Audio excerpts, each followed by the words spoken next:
Doctor ortho Ayurvedic oil and capsule, अब दर्द भी घुटने टेकेगा। सिंगापुर दौरे के पहले ही दिन यूपी के मुख्यमंत्री योगी को मिली बड़ी सफलता। यूनिवर्सल सक्सेस ग्रुप के साथ हुए 6,650 करोड़ रुपए के 3 एमओयू पर हस्ताक्षर। ग्रुप हाउसिंग, लॉजिस्टिक पार्क और हाइपर स्केल डेटा सेंटर परियोजनाओं में होगा निवेश। 20,000 से ज्यादा युवाओं को मिलेगा रोजगार। छत्तीसगढ़ के मुख्यमंत्री विष्णुदेव साय को जन्मदिन पर बधाइयों का सिलसिला जारी। दोनों उप मुख्यमंत्रियों समेत भाजपा विधायक दल ने दी जन्मदिन की बधाई। सांसद ब्रजमोहन अग्रवाल ने विवाह समारोह में केक काटकर मनाया सीएम साय का जन्मदिन। झारखंड के 48 नगर निकाय में आज मेयर, अध्यक्ष और वार्ड पार्षद पद के लिए मतदान से पहले चाईबासा में बवाल। भाजपा झामुमो समर्थकों में मारपीट, पैसे बांटकर वोट खरीदने का आरोप। आज से महाराष्ट्र विधानसभा का बजट सत्र शुरू। 6 मार्च को बजट पेश करेगी फडणवीस सरकार। 25 मार्च तक चलेगा महाराष्ट्र विधानसभा का बजट सत्र।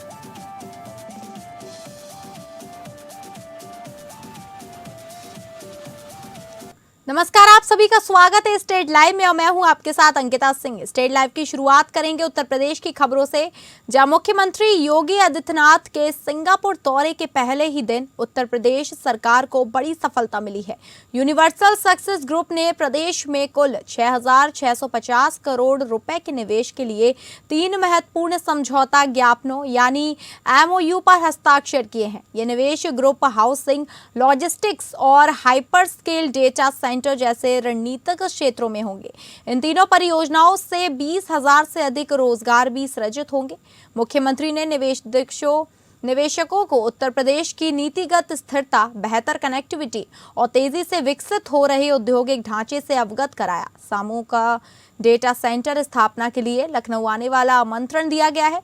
मुख्यमंत्री ने कहा कि उत्तर प्रदेश सरकार निवेशकों को हर स्तर पर सहयोग देने के लिए प्रतिबद्ध है। सिंगापुर दौरे के पहले दिन हुए ये 3 एमओयू प्रदेश की अर्थव्यवस्था को मजबूती देने, शहरी विकास को नई दिशा देने और बड़े पैमाने पर रोजगार सृजन सुनिश्चित करने की दिशा में महत्वपूर्ण उपलब्धि माने जा रहे हैं। यमुना एक्सप्रेसवे औद्योगिक विकास प्राधिकरण क्षेत्र में जेवर एयरपोर्ट के करीब 100 एकड़ भूमि पर अंतर्राष्ट्रीय थीम आधारित टाउनशिप विकसित की जाएगी।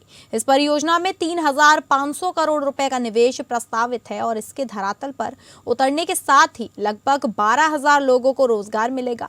इस परियोजना को 2027 में शुरू किए जाने की योजना है। यह परियोजना केवल जेवर अंतर्राष्ट्रीय हवाई अड्डे के आसपास तेजी से विकसित हो रहे शहरी क्षेत्र को नई पहचान देगी। कानपुर लखनऊ हाईवे पर 50 एकड़ भूमि में लॉजिस्टिक पार्क के विकास से संबंधित है। इस परियोजना में 650 करोड़ रुपए का निवेश प्रस्तावित है और लगभग 7,500 रोजगार सृजित होने का अनुमान है। इसको भी 2027 में शुरू किए जाने की योजना है। यह लॉजिस्टिक्स पार्क प्रदेश की औद्योगिक और निर्यात गतिविधियों को गति देने में महत्वपूर्ण भूमिका निभाएगा। नोएडा ग्रेटर नोएडा क्षेत्र में 10 एकड़ भूमि पर 40 मेगावाट आईटी पावर क्षमता वाला hyper scale data centre park स्थापित किया जाएगा। इस परियोजना में 2,500 करोड़ रुपए का निवेश होगा और लगभग 1,500 लोगों को रोजगार मिलेगा। एमओयू के अनुसार प्रोजेक्ट को वर्ष 2028 में शुरू करने की योजना है। वहीं यह निवेश उत्तर प्रदेश को देश के अग्रणी डेटा सेंटर हब के रूप में स्थापित करने की दिशा में महत्वपूर्ण कदम होगा।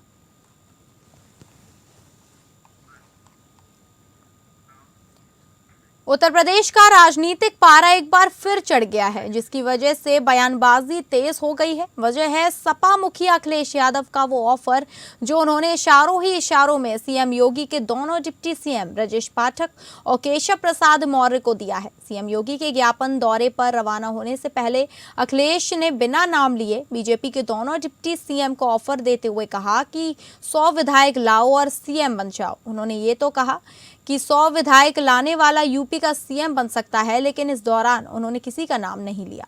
ये पहली बार नहीं, विधानसभा सत्र के दौरान भी अखिलेश ने कुछ ऐसा ही कहा था।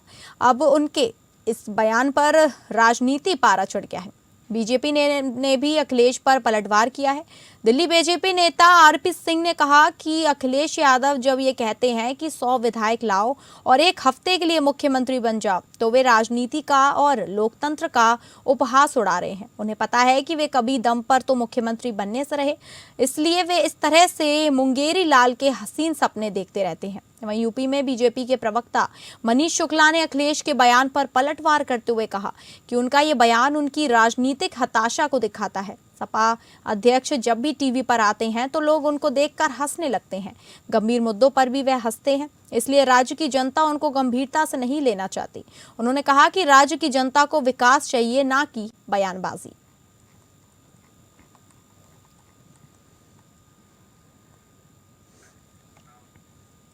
लखनऊ विश्वविद्यालय परिसर में स्थित ऐतिहासिक लाल बरादरी को लेकर बड़ा विवाद खड़ा हो गया है।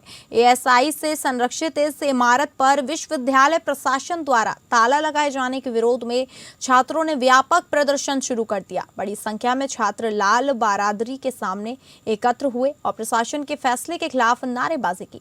छात्रों का कहना है कि यह इमारत करीब सन 1800 के आसपास नवाब नसीरुद्दीन हैदर द्वारा बनाई गई थी। लाल लखौरी ईंटों से निर्मित यह बारादरी विश्वविद्यालय की स्थापना से पहले की धरोहर है और इसके अंदर एक मस्जिद भी बनी हुई है, जहां वर्षों से नमाज अदा की जा रही है। छात्रों के मुताबिक लाल बारादरी में रेनोवेशन का कार्य चलने की बात कही जा रही है और परिसर में एक बोर्ड भी लगाया गया है, लेकिन परंपरा के अनुसार जब मुस्लिम समाज के लोग नमाज अदा करने पहुंचे तो उसने पहले ही इमारत पर ताला जड़ दिया गया और चारों ओर बैरिकेडिंग भी कर दी गई। आरोप है कि प्रशासन ने नमाज पढ़ने से रोका, जिसके बाद छात्रों में आक्रोश फैल गया। विरोध प्रदर्शन के दौरान मुस्लिम छात्रों ने लाल बारादरी के बाहर ही नमाज अदा की और रोजा खोला।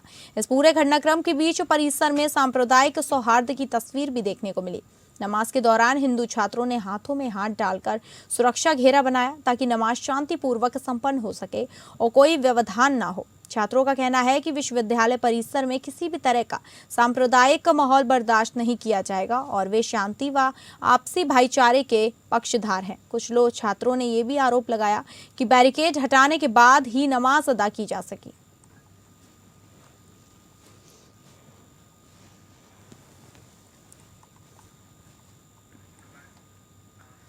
अब रुक करेंगे छत्तीसगढ़ की खबरों की, जहां नवा रायपुर स्थित मुख्यमंत्री निवास में आयोजित भाजपा विधायक दल की बैठक में मुख्यमंत्री विष्णुदेव साय को जन्मदिन की शुभकामनाएं दी गई। विधायकों ने पुष्प गुच्छ भेंट कर उनके स्वस्थ, दीर्घायु और सफल नेतृत्व की कामना की। बैठक के दौरान विधायक दल के सदस्यों ने मुख्यमंत्री का अभिनंदन किया। मुख्यमंत्री ने सभी जनप्रतिनिधियों के स्नेह और शुभकामनाओं के लिए आभार जताते हुए कहा कि यह सहयोग उन्हें प्रदेश की सेवा के लिए और अधिक ऊर्जा देता है। उन्होंने विश्वास व्यक्त किया कि जनप्रतिनिधियों के साथ मिलकर प्रदेशवासियों की अपेक्षाओं को पूरा करने की दिशा में निरंतर कार्य किया जाएगा।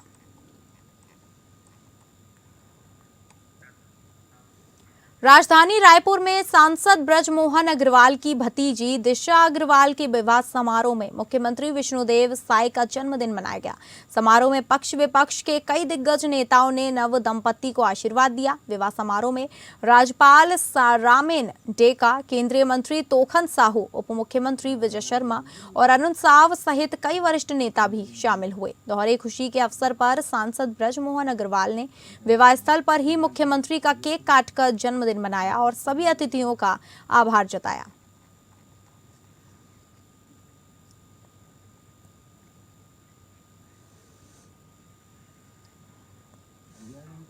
विधानसभा अध्यक्ष डॉक्टर रमन सिंह की अध्यक्षता में छत्तीसगढ़ विधानसभा के समिति कक्ष में कार्य मंत्रणा समिति की बैठक आयोजित की गई। बैठक में मुख्यमंत्री विष्णुदेव साय, नेता प्रतिपक्ष डॉक्टर चरणदास महंत, उप मुख्यमंत्री अरुण साव, संसदीय कार्य मंत्री केदार कश्यप, वित्त मंत्री ओपी चौधरी, कृषि मंत्री रामविचार नेताम, विधायक धर्मलाल कौशिक, विधायक धर्मजीत सिंह, विधायक अजय चंद्राकर सहित समिति के सदस्य उपस्थित थे।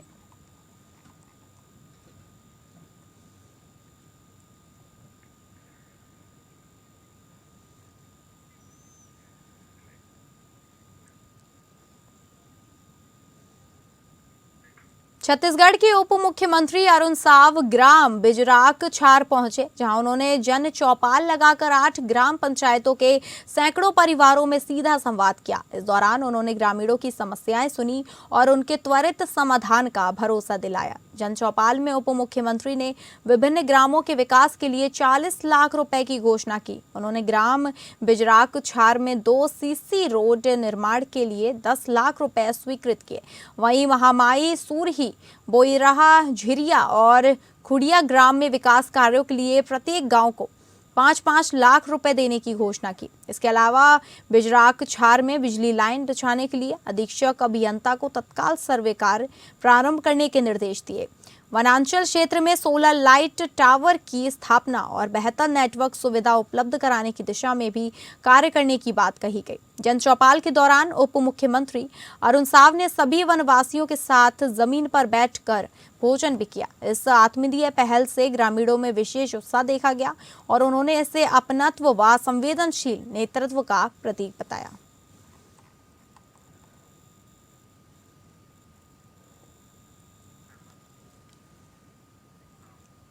जिला एवं सत्र न्यायाधीश विनीता वार्नर के मार्गदर्शन और सचिव जिला विधिक सेवा प्राधिकरण पायल टोपनो के दिशा निर्देशन में ग्राम पंचायत भवन सागरपुर, राशन वितरण केंद्र सागरपुर और ग्राम पंचायत भवन रामपुर में कानूनी जागरूकता कार्यक्रम का सफल आयोजन संपन्न हुआ।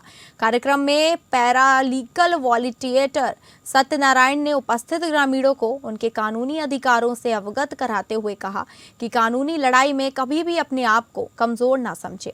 विधिक सेवा प्राधिकरण अधिनियम 1987 के तहत देश के सभी जिला न्यायालयों में जिला विधिक सेवा प्राधिकरण कार्यालय संचालित है, जिसका काम आर्थिक रूप से कमजोर वर्ग को निःशुल्क कानूनी सहायता उपलब्ध कराना है। आप किसी प्रकार की कानूनी सलाह या सहायता के लिए नालसा के टोल फ्री नंबर 15,100 पर कॉल कर सकते हैं। आगे उन्होंने आगामी 14 मार्च 2026 को आयोजित होने वाले नेशनल लोक की जानकारी देते हुए लोक अदालत में रखे जाने वाले मामलों की जानकारी और लोक अदालत के फायदे से अवगत कराते हुए मध्यस्थता के बारे में विस्तृत चर्चा की। इसके अतिरिक्त उन्होंने legal and defence council system की सेवाएं, बाल विवाह, टोहनी प्रताड़ना निवारण अधिनियम, आबकारी अधिनियम एवं नालसा की नवीन योजनाओं के संबंध में जानकारी प्रदान की। जहां देवघर में नगर निकाय चुनाव में भाजपा के वरिष्ठ सांसद निशिकांत दुबे ने अपने मताधिकार का प्रयोग किया। सांसद निशिकांत दुबे ने अपनी पत्नी के साथ देवघर के पीएचडी कार्यालय में बने मतदान केंद्र पर आकर वोट डाला। निशिकांत दुबे और उनकी पत्नी अनामिका दुबे ने वोट डालने के बाद लोगों से अपील किया कि ज्यादा से ज्यादा लोग अपने घरों से निकलकर अपना मताधिकार का प्रयोग करें और भारतीय जनता पार्टी और के प्रत्याशियों को जिताने में अपनी अहम भूमिका निभाए। वहीं बैलेट से हो रहे चुनाव को लेकर सांसद निशिकांत दुबे ने अपनी प्रतिक्रिया देते हुए कहा कि बैलेट पेपर की वजह से मतदान में काफी समय लग रहा है। जहां 750 वोट कास्ट होने हैं, वहां पर अभी तक मात्र 40 वोट ही पड़े हैं। उन्होंने हेमंत सरकार पर निशाना साधते हुए कहा कि राज्य की सरकार झारखंड को पीछे ले जाना चाहती है, इसलिए बैलेट से चुनाव कराया जा रहा है। हेमंत सोरेन के साथ साथ उन्होंने राहुल गांधी पर भी टिप्पणी करते हुए कहा कि जिस तरह से राहुल गांधी को लगता है कि ईवीएम के माध्यम से भाजपा जीतती है, लेकिन इस बार झारखंड के नगर निकाय चुनाव में जीत के बाद राहुल गांधी का यह भ्रम भी टूट जाएगा। उन्हें यह पता चल जाएगा कि ईवीएम हो या फिर बैलेट बॉक्स, हर जगह बीजेपी की जीत निश्चित है। वहीं आर्टिफिशियल इंटेलिजेंस कार्यक्रम में कांग्रेस के कार्यकर्ताओं के द्वारा किए गए अर्धनग्न प्रदर्शन पर कड़ी टिप्पणी करते हुए उन्होंने कहा कि कांग्रेस जिस तरह से नंगी हो चुकी है, उसी तरह से वह प्रदर्शन भी कर रही है।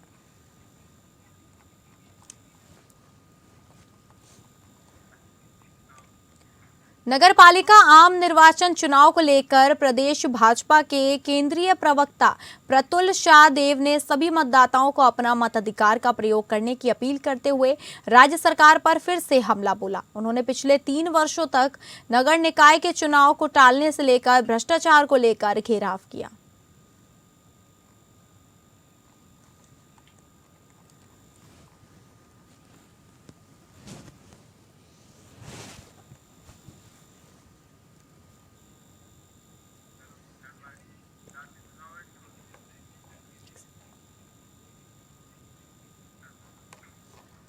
झारखंड की 48 नगर निकाय में मेयर, अध्यक्ष और वार्ड पार्षद पद के लिए मतदान के क्रम में रांची के धुर्वा स्थित संत थॉमस स्कूल में आज राज्य निर्वाचन आयुक्त अलका तिवारी ने अपने मताधिकार का प्रयोग किया। इसके बाद मीडिया से बातचीत की और राज्य के लोगों से वोट डालने के लिए उन्होंने अपील भी की।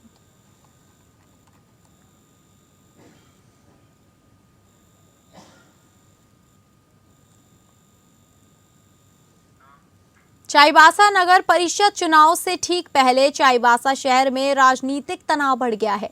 बीती रात करीब 11 बजे छोटा नीमड़ी वार्ड संख्या 17 स्थित शनि मंदिर के पास भाजपा समर्थित प्रत्याशी के समर्थक पवन शर्मा और झामुमो समर्थित प्रत्याशी नितिन प्रकाश के समर्थकों के बीच मारपीट हुई। इस घटना के बाद दोनों पक्षों ने एक दूसरे पर गंभीर आरोप लगाए हैं। झामुमो समर्थित प्रत्याशी नितिन प्रकाश के समर्थक राहुल तिवारी ने बताया कि उन्हें गुप्त सूचना मिली थी कि छोटा नीमडी में मतदाताओं को पैसे देकर वोट खरीदे जा रहे हैं। घटना की सूचना चुनाव आयोग को दी गई, जिसके बाद पुलिस मौके पर पहुंची और दोनों पक्षों के बीच चल रहे लड़ाई झगड़े को शांत कराया। इधर मारपीट के बाद पवन शर्मा चाईबासा सदर थाना पहुंचे और उन्होंने अध्यक्ष पद के प्रत्याशी नितिन प्रकाश, उनके समर्थक राहुल तिवारी, जयगिरी समेत अन्य झामुमो समर्थकों पर मारपीट का मामला दर्ज कराया है।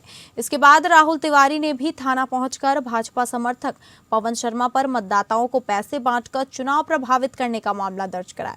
वहीं पवन शर्मा ने अपने ऊपर लगे पैसों के वितरण के आरोपों को सिरे से खारिज करते हुए कहा कि यह उनके खिलाफ राजनीतिक साजिश है और झूठे आरोप लगाकर उन्हें बदनाम करने की कोशिश की जा रही है। उन्होंने कहा कि राजनीतिक रंजिश में उन्हें जान से मारने की धमकी भी दी गई।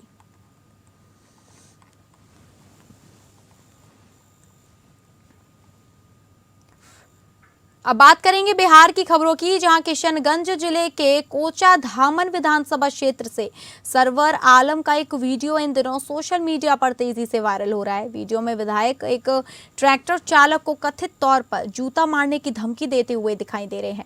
मिली जानकारी के अनुसार यह वीडियो कोचा धामन विधानसभा क्षेत्र के मस्तान चौक के समीप का बताया जा रहा है।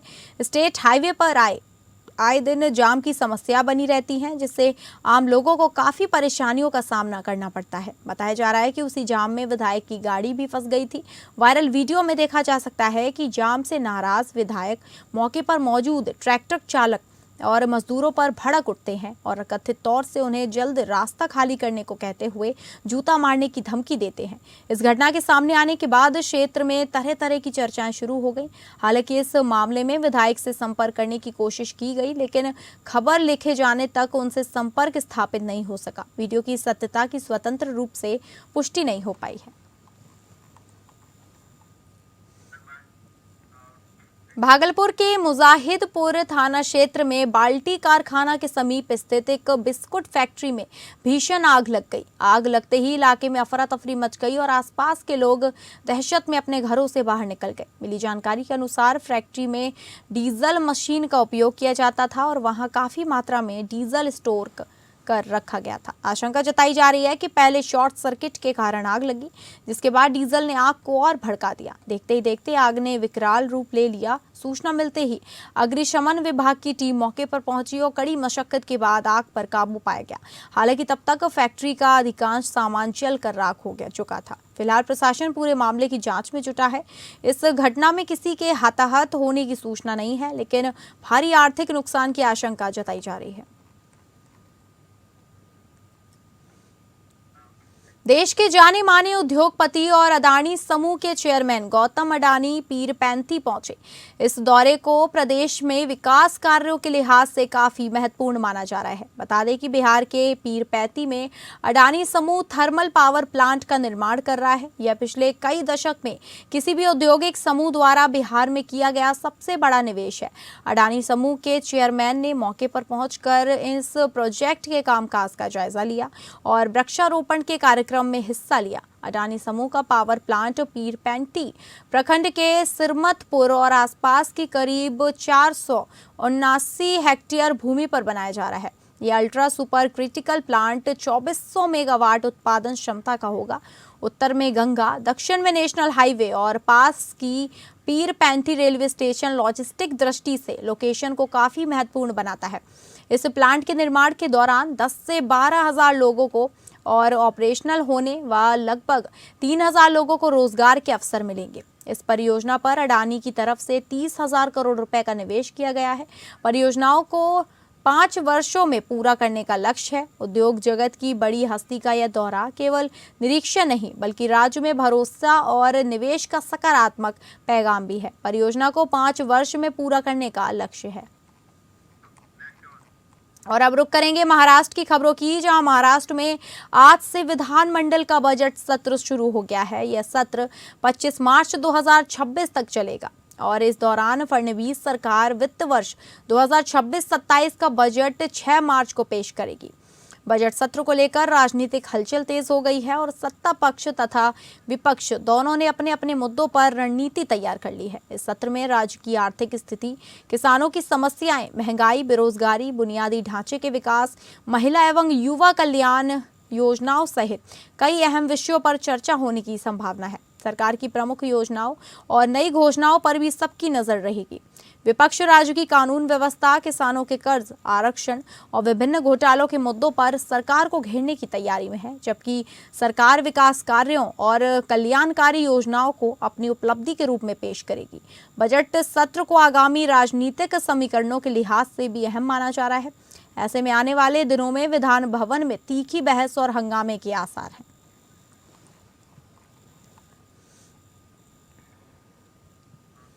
मेलघाट क्षेत्र के लगभग 40,000 आदिवासी और ग्रामीण मजदूरों के हक के लिए अमरावती के सांसद बलवंत वानखड़े ने मनरेगा बचाओ यात्रा की शुरुआत करते हुए केंद्र सरकार पर गंभीर आरोप लगाए हैं। उनका कहना है कि केंद्र सरकार जानबूझकर मनरेगा कानून को कमजोर कर उसे अन्य योजनाओं में विलय करने की कोशिश कर रही है।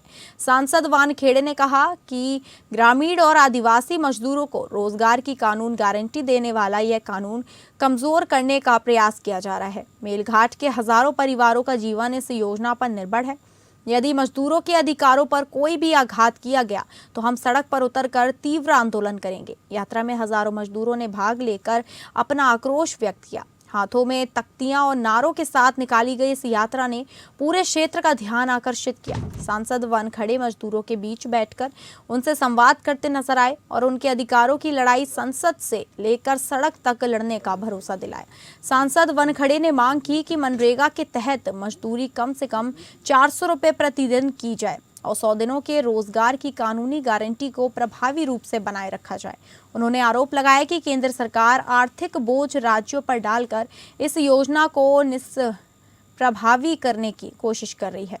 उन्होंने कहा कि मनरेगा सिर्फ एक योजना नहीं बल्कि ग्रामीण अर्थव्यवस्था की जीवन रेखा है। इसे कमजोर किया गया तो सबसे ज्यादा नुकसान आदिवासी और गरीब मजदूरों का होगा।